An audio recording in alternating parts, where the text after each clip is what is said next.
தேவனுடைய நாமம் மகிமைப்படுவதாக. கர்த்தராகிய இயேசுவின் நாமத்தினாலே வற்றாத நீரூற்று நேயர்களுக்கு என் அன்பின் வாழ்த்துக்களை தெரிவித்துக் கொள்கிறேன். 352வது வேத வினாவிடை நிகழ்ச்சிக்கு உங்களை அன்புடன் வரவேற்கிறேன். இந்த நாள் கேள்வியின் தலைப்பு எதிர்பாராத சாட்சிகள். வேதாகமத்திலே ஒன்றுக்கும் உதவாத அல்லது மோசகரமான நிலையில் வாழ்ந்து கொண்டிருந்த பல பேர் ஆண்டவருக்கு சாட்சியாக மாறியிருக்கிறதை நாம் பார்க்கலாம். அப்படிப்பட்டவர்களைத்தான் நாம் இந்த நாளிலே கண்டுபிடிக்க போகிறோம். எதிர்பாராத சாட்சிகள். ஓகே, முதலாவது கேள்வி, ஒரு மோசகரமான நிலையில் இருந்த ஒரு பெண்மணி, இந்த பெண்மணியா இப்படி என்று சொல்லும் அளவிற்கு அவளுடைய சாட்சி இருந்ததை நம்ம வேதாகமத்தில் பார்க்கலாம். புதிய ஏற்பாடு ஒரு வல்லமையான சாட்சியாக மாறின ஒரு பெண்மணி. அவ்வளவு மோசகரமான வாழ்க்கை, ஆனால் அவளுடைய வாழ்க்கை ஒரு பெரிய சாட்சியாக மாறினது. இரண்டாவது கேள்வி, ஒரு கொடூரம் கொண்ட அல்லது மூர்க்கம் கொண்ட ஒரு மனிதன், ஆனால் ஆண்டவருக்கு ஒரு சாட்சியாய் மாறினான். தன்னுடைய சாட்சியை வேதாகமத்திலே அவரே சொல்லியிருக்கிறதை பார்க்கிறோம். ஒரு கொடூரம் கொண்ட மூர்க்கம் கொண்ட ஒரு மேன்மை பெற்ற ஒரு மனிதன் ஆண்டவருக்கு ஒரு பெரிய சாட்சியாக மாறினான். தன்னுடைய சாட்சியை அவர் கூறினதை வேதாகமத்திலே ஒரு அதிகாரத்திலே நாம் பார்க்கலாம். யார் அந்த மனிதன் அப்படிங்கிறத நீங்க கண்டுபிடிக்கணும். ஓகே, இது பழைய ஏற்பாட்டில் இருக்கு. மூன்றாவது கேள்வி, இந்த மனுஷனா எப்படி அப்படின்னு சொல்லும் அளவுக்கு அவ்வளவு கோரமாக இருந்த ஒரு மனிதன், அவ்வளவு மோசகரமான வாழ்க்கை வாழ்ந்து கொண்டிருந்த ஒரு மனிதன், ஒரு பயப்படுத்தும்படியான வாழ்க்கை வாழ்ந்து கொண்டிருந்த மனிதன், ஆனால் அவனுடைய வாழ்க்கை அப்படியே மாறிற்று. அவன் ஒரு திட சாட்சியை மாறினான். அவன் ஒரு வல்லமையான சாட்சியை மாறினான் என்றும் சொல்லலாம். புதிய ஏற்பாட்டில் இந்த மனிதனுடைய சாட்சியை பற்றி நீங்கள் கண்டுபிடிக்க வேண்டும். ஒரு திட சாட்சியை மாறின ஒரு மனிதன் புதிய ஏற்பாட்டில். நான்காவது கேள்வி, இவனுடைய கடைசி வாழ்க்கை எப்படி இருந்ததோ என்று தெரியவில்லை. ஆனாலும் ஒரு சமயத்திலே தேவனுடைய பிள்ளையின் மீது அவர் வைத்திருந்த அக்கறை, அதை அவருடைய சம்பவம் சுட்டி காட்டுது.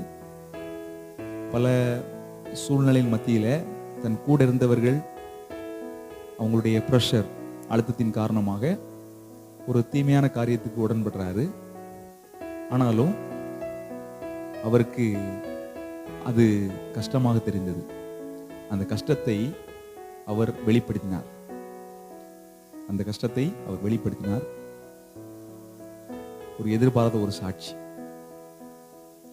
தன்னுடைய மேன்மையை, தன்னுடைய வல்லமையெல்லாம் பொருட்படுத்தாமல் அவர் செய்த சம்பவம் ஒரு ஆச்சரியத்தக்க விதமாக இருந்தது. பழைய ஏற்பாடு. சரிங்களா? பழைய ஏற்பாடு. இது நான்காவது கேள்வி. அடுத்தது ஐந்தாவது கேள்வி, இவர் ஒரு பயமுறுத்தும் நபராக இருந்தவர். அது மாத்திரமல்ல, தேவனுக்கு எதிரான காரியங்களை செய்து கொண்டிருந்த ஒரு மனிதர். ஆனால் இவர் பிற்காலத்திலே ஆண்டவருக்கு மகிமையான சாட்சியாக மாறினார். எந்த அளவுக்கு அவர் தேவனுக்கு விரோதமாக இருந்தாரோ, எந்த அளவுக்கு அவர் தேவனுடைய நாமத்தை தூஷித்தாரோ, அதே போன்று பல மடங்காக ஆண்டவருக்கு என்று நின்றவர். புதிய ஏற்பாடு. எதிர்பாராத சாட்சி. இவரெல்லாம் எப்படி பிரசங்கிப்பாரா அப்படின்னு சொல்லி சொல்ல முடியாத அளவுக்கு வல்லமையான ஒரு ஊழியக்காரராக மாறின ஒரு நபர். புதிய ஏற்பாடு. எல்லாமே எளிதான கேள்விகள் தான். ஆறாவது கேள்வி, சீ என்று சொல்லக்கூடிய அளவுக்கு பாவம். அந்த பாவத்தை அப்படிதான் சொல்லுவோம். எல்லாரும் இந்த பாவத்தை பற்றி தான செய்தி வெளியே கேட்கும் பொழுது அசிங்கமாக தான் இருக்கும். ஆனால் அப்படிப்பட்ட ஒரு நபர் பழைய ஏற்பாட்டில் ஒரு வைராக்கியமான ஒரு சாட்சியா நின்றாங்க. பல பெரிய கூட்டத்துக்கு நடுவில் இவங்க தனித்துவமா ஒரு சாட்சியை நின்னாங்க. அந்த பகுதியில் வேற யாரும் அப்படிப்பட்ட சாட்சியை நிற்க முடியல. ஆனா இந்த பெண்மணி சாட்சியை நின்னாங்க. யார் அவங்க? பழைய ஏற்பாட்டில் கண்டுபிடிக்கணும். ஓகே, ஏழாவது கேள்வி, எல்லோரும் விட்டு போயிட்டாங்க. ஆனால் தைரியத்தோடு ஒருத்தர் சாட்சியை நிற்கிறார். புதிய ஏற்பாடு. எல்லோரும் கடந்து சென்று விட்டார்கள். ஓடி போய்விட்டார்கள், பயந்து நடுங்கி திகைத்து கடந்து போய்விட்டார்கள். ஆனால் ஒருவர் திடசாட்சியா நிற்கிறாங்க. அந்த நபர் யார்? புதிய ஏற்பாட்டில் கண்டுபிடிக்கணும். அடுத்து எட்டாவது கேள்வி. இந்த கேள்வியும் புதிய ஏற்பாட்டிலிருந்து. ஆண்டவர் அந்த நபரோடு உரையாடினதை நாம் வேதாகமத்திலே பார்க்கலாம். இந்த அம்மா பல சங்கடமான சூழலின் மத்தியில ஒரு புறஜாதியார், ஆனால் தேவனுக்கு திறசாட்சியா நின்னாங்க. எத்தனையோ பேர் யூதர்கள் கூட்டம் நின்று கொண்டிருந்தது. புறஜாதிகள் எத்தனையோ பேர் ஆண்டவர் அறியாம இருந்திருக்கிறாங்க. ஆனால் இவர்கள் ஒரு திறசாட்சி. என்ன சூழ்நிலையில் வந்தாலும் பரவாயில்ல, அவமானம் வந்தாலும் பரவாயில்ல அப்படின்னு சொல்லிட்டு ஆண்டவருக்கு திறசாட்சியாக நின்ற ஒரு நபர் புதிய ஏற்பாட்டில். கண்டுபிடிங்க பார்க்கலாம். அடுத்தது 9வது கேள்வி. ஒரு பெரிய மாற்றமடைந்த ஒரு சாட்சி. இந்த நபர் செய்த காரியத்தை பார்த்து எல்லாரும் ஒரு மாதிரி ஏளனமா சொன்னாங்க. ஆனால் ஆண்டவர் புகழ்ந்தார். அவங்க ஒரு அடையாளத்துக்காக இதை செய்யறாங்க அப்படின்னு சொல்லி சொன்னார். அப்படிப்பட்ட ஒரு சாட்சி. அவங்களுடைய கடந்த கால வாழ்க்கை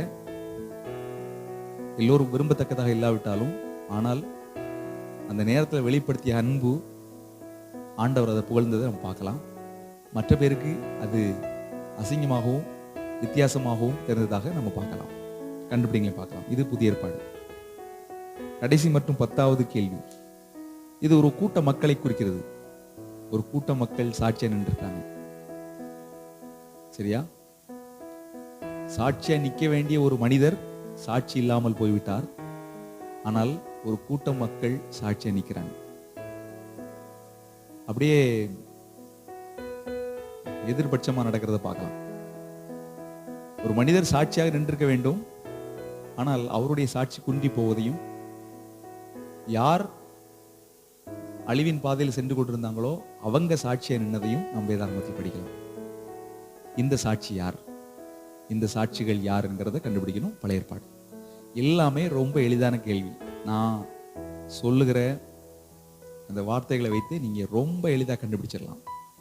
இந்த சாட்சிகள் யார்? எதிர்பாராத சாட்சிகள்.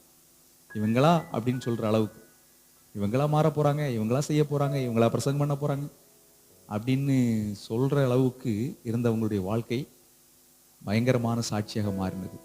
கண்டுபிடிங்க. கண்டுபிடித்து உங்கள் பதில்களை நாளை இரவுக்குள் அனுப்ப வேண்டும் என்று உங்களை அன்போடு கேட்டுக்கொள்கிறேன். கர்த்தர் உங்களை பெருக்கம் ஆசீர்வதிப்பாராக. ஆமென்.